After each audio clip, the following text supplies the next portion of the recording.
Hello everyone, welcome back to my channel. और आज मैं डिस्कस करने वाली हूँ बहुत ही इंपॉर्टेंट मॉलिक्यूल्स की स्ट्रक्चर, हाइब्रिडाइजेशन, ज्योमेट्री, सब चीज़ों का कंपैरिजन। I3 माइनस आयन और I3 प्लस आयन, ये दो वो आयन्स है जो कि बहुत ज़्यादा एग्जाम्स में पूछे जाते हैं। दोनों के दोनों की ही स्ट्रक्चर, मतलब किसी भी तरीके से आपके पास क्वेश्चन आ सकता है। या तो इसकी स्ट्रक्चर पूछी जा सकती है, तो ज्योमेट्री पूछी जा सकती है, स्ट्रक्चर ज़्यादा पूछी जाती है, या फिर total number of lone pairs पूछे जा सकते हैं, या सेंट्रल एटम के पास कितने लोन पेयर है वो पूछे जा सकते हैं। दोनों ही आयन्स है, क्योंकि सिंपल जो न्यूट्रल मॉलिक्यूल्स होते हैं उनकी स्ट्रक्चर निकालना आसान होता है, पर जो आयन्स होते हैं उसमें सबसे बड़ा कंफ्यूजन आता है इसका, कि आप माइनस और प्लस चार्ज किसके ऊपर लगाएंगे। तो ये सारी चीजें आज की क्लास में हम कवर करने वाले हैं। जो भी कंफ्यूजन होते हैं और जिन कंफ्यूजन की वजह से बच्चे जो है एग्जाम में गलत करके आते हैं इनकी स्ट्रक्चर को, वो मैं सारे आज बिल्कुल क्लियर करूंगी स्टेप वाइज। तो सबसे पहले हम देखेंगे I3 माइनस की। हालांकि मैंने इसके ऊपर एक शॉर्ट वीडियो भी बनाई हुई है, लेकिन शॉर्ट में उतना डिटेल में नहीं एक्सप्लेन किया जा सकता, इसलिए मैंने सोचा क्यों ना एक लॉन्ग वीडियो दोनों की साथ में बना दी जाए, ताकि आपका टाइम भी सेव हो और आप दोनों को कंपैरेटिव देख सकें। तो सबसे पहले हम देखने वाले हैं यहाँ पे I3 माइनस के लिए। ठीक है, तीनों के अंदर क्या है, आयोडीन एटम कितने हैं, 3 आयोडीन एटम है। सिर्फ एक प्लस और माइनस के चार्ज से ही पूरा खेल बदल जाता है, स्ट्रक्चर बदल जाती है, शेप बदल जाती है, सारा कुछ चेंज हो जाता है। तो I3 माइनस यानी कि आपके पास 3 आयोडीन एटम है। ठीक है, ये आपके पास 3 आयोडीन एटम है I3 माइनस में। अब हमने किसी को भी हम सेंट्रल एटम मान सकते हैं, क्योंकि तीनों इक्वल है। वैसे तो एक रूल ये होता है जब हम निकालते हैं जिनमें कि डिफरेंट एटम हो, सेंट्रल एटम और जो आपका साइड एटम है अगर डिफरेंट हो, तो जिसकी इलेक्ट्रोनेगेटिविटी कम होती है उसको हम साइड एटम मानते हैं, या फिर जो कि आपका नंबर में कम हो उसको हम सेंट्रल एटम कहते हैं। मतलब लो इलेक्ट्रोनेगेटिविटी तो सेंट्रल एटम। तो यहाँ पे भी आपको वही रूल ध्यान रखना है कि सेंट्रल एटम की इलेक्ट्रोनेगेटिविटी को हम लो मान के चलेंगे। इसका मतलब अगर उसकी इलेक्ट्रोनेगेटिविटी कम है तो आपको ये याद रखने के लिए करना है कि माइनस चार्ज आप सेंट्रल पे नहीं लगाओगे। तो माइनस कहाँ लगाओगे, माइनस इन दोनों में से किसी के ऊपर आपको लगाना है। तो माइनस अगर मैंने सपोज करो इसके ऊपर लगा दिया, इसके या इसके किसी के भी ऊपर लगा सकते हो, माइनस सेंटर पे नहीं लगाना। तो यहाँ पे मैं इलेक्ट्रॉन ड्रॉ करती हूँ इसके 2 3 4 5 6 7। ठीक है, 7 इलेक्ट्रॉन इसके आउटर मोस्ट में होते हैं, क्योंकि हेलोजन है, हेलोजन में सब में आउटर मोस्ट में 7 इलेक्ट्रॉन होते हैं। एक माइनस, तो इसके 8 इलेक्ट्रॉन कंप्लीट हो गए। जिसके 8 इलेक्ट्रॉन कंप्लीट हो गए, अब उसको सिंगल बॉन्ड बनाने की जरूरत नहीं है।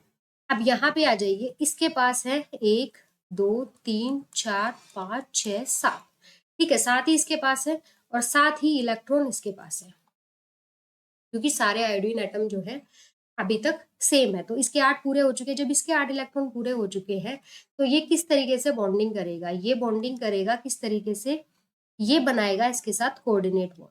ठीक है, क्योंकि इसके पास इलेक्ट्रॉन भरपूर है, 8 पूरे हो गए, तो ये कोऑर्डिनेट बॉन्ड बनाएगा। और इसके पास 7 इलेक्ट्रॉन है, तो ये कोऑर्डिनेट नहीं, ये एक इसके साथ बनाएगा सिंगल बॉन्ड। तो 7 + 1, इसके भी 8 इलेक्ट्रॉन कंप्लीट और इसके भी 8 इलेक्ट्रॉन कंप्लीट हो चुके हैं। तो अब हम करेंगे यहाँ पे, क्योंकि अगर हमें स्ट्रक्चर देखनी है तो स्ट्रक्चर देखने के लिए हमें क्या देखना होता है, हाइब्रिडाइजेशन। दो तरीके हैं, एक आप हाइब्रिडाइजेशन देख लो, sp3 या sp3d2 जो भी हो सकता है। दूसरा है आप स्टीरिक नंबर देख लो। तो यहाँ पे क्या करना है आपने, सबसे पहले हम देख लेते हैं लोन पेयर का क्वेश्चन भी आ जाता है। तो लोन पेयर देखिए इसके पास कितने हैं, सेंट्रल एटम की मैं बात कर रही हूँ। ये वाला इलेक्ट्रॉन बॉन्डिंग में यूज हुआ, तो ये आपका हुआ बॉन्ड पेयर। ठीक है, ये वाला, ये भी आपका बॉन्ड पेयर है, क्योंकि बनने के बाद कोऑर्डिनेट और कोवेलेंट बॉन्ड सेम हो जाते हैं। ठीक है, कोऑर्डिनेट और कोवेलेंट में कोई डिफरेंस नहीं है, बस इतना डिफरेंस है कि ये आपका एक एक इलेक्ट्रॉन की शेयरिंग से कोवेलेंट बना, और दोनों अगर शेयरिंग के बॉन्ड बनने के दोनों इलेक्ट्रॉन एक ही एटम ने दिए तो क्या हुआ, कोऑर्डिनेट हुआ। लेकिन बनने के बाद ये एक जैसा हो जाता है। ठीक है, ये ए है। तो ये भी बॉन्ड पेयर, ये भी बॉन्ड पेयर, ये हुआ आपका लोन पेयर, एक ये हुआ लोन पेयर और एक ये हुआ लोन पेयर।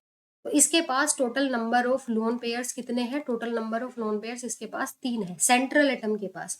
एक बार क्वेश्चन आई थिंक 1 2 बार ऐसे भी पूछे गए हैं कि total number of lone pairs in I3 negative.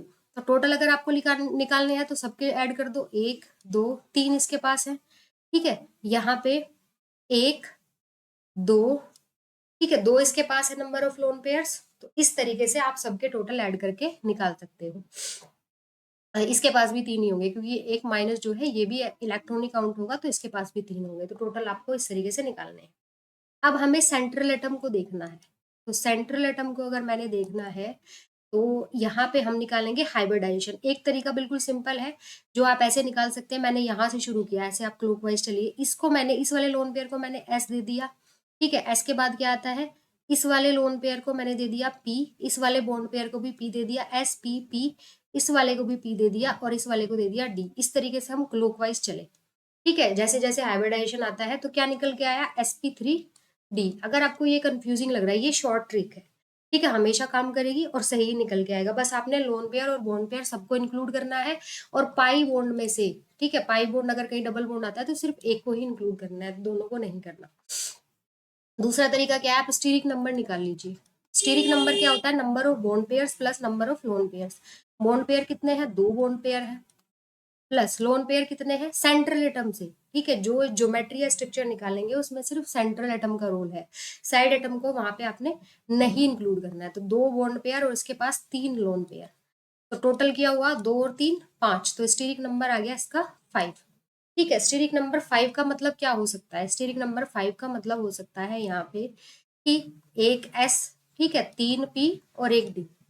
5 में क्या क्या हो सकता है, एक एस, 3 पी और डी, यानी कि sp3d हाइब्रिडाइजेशन हुआ।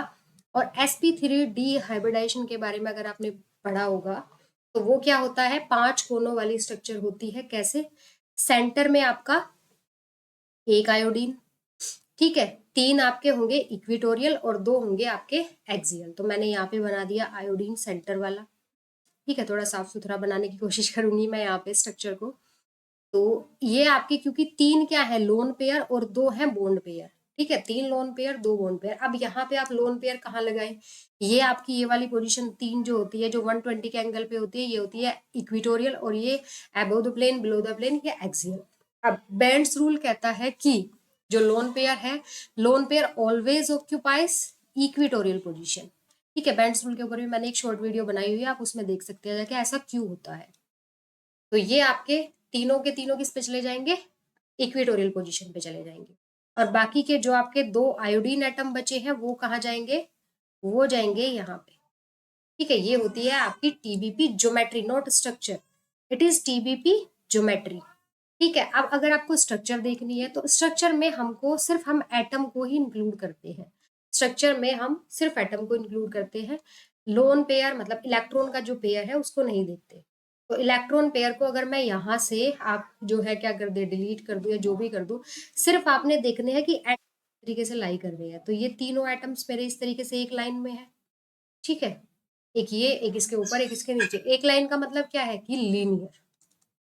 तो शेप कैसी हुई इसकी, लीनियर। ज्योमेट्री टीबीपी है, अगर आपसे कोई पूछे तो ज्योमेट्री टीबीपी है बट शेप इसकी लीनियर है। तो ये तो क्लियर हुआ, नंबर ऑफ लोन पेयर आप बता सकते हैं, ठीक है। शेप कैसी है, सारा कुछ अब आप इसमें बता सकते हैं। अब हम आ जाते हैं कहाँ पे, I3 पॉजिटिव में, ठीक है।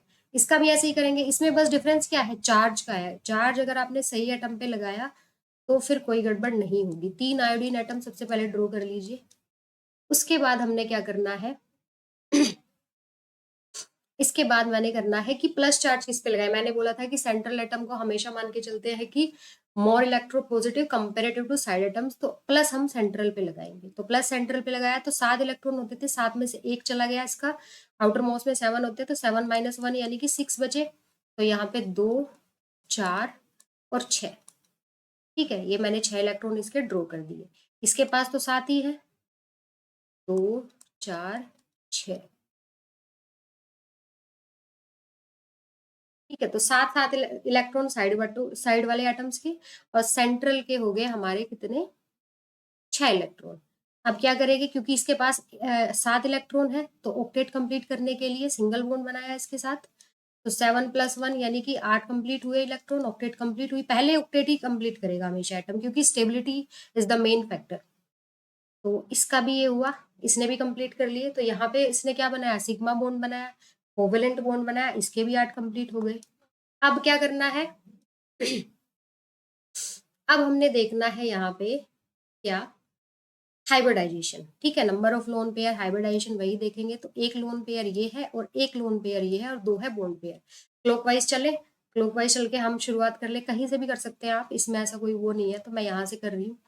एस इसको मैंने दिया, पी इसको दिया, पी इस वाले लोन पेयर को दिया, और पी इस वाले को दिया, क्योंकि पी में 3 ही होते हैं, उसके आगे डी आ जाएगा, तो ये हुआ sp3। ठीक है, अब स्टीरिक नंबर के बेसिस पे देख लेते हैं। स्टीरिक नंबर कितना हुआ, दो लोन पेयर, दो बॉन्ड पेयर, दो बॉन्ड पेयर सिंपल सा है, और दो लोन पेयर, तो स्टीरिक नंबर कितना आ गया, 4। ठीक है, 4 का मतलब 1 s और 3 p, यानी कि sp3। अब sp3 में आपको पता है कि टेट्राहेड्रल होती है, ज्योमेट्री ज्योमेट्री टेट्राहेड्रल होती है, स्ट्रक्चर नहीं। ठीक है, स्ट्रक्चर और ज्योमेट्री में डिफरेंस आपको समझ आई होगा। ज्योमेट्री में लोन पेयर, बॉन्ड पेयर सब कुछ इंक्लूड होता है, और स्ट्रक्चर में हम लोन पेयर को हटा के देखते हैं कि हमको मॉलिक्यूल कैसा दिखाई दे रहा है। तो यहाँ पे हमारे पास क्या है, 3 आयोडीन, एक मैंने सेंटर में बना लिया। ठीक है, और 2 मेरे पास लोन पेयर है, 2 मेरे पास बॉन्ड पेयर है। तो यहाँ पे एक आयोडीन यहाँ पे, और एक आयोडीन यहाँ पे, और 2 लोन पेयर।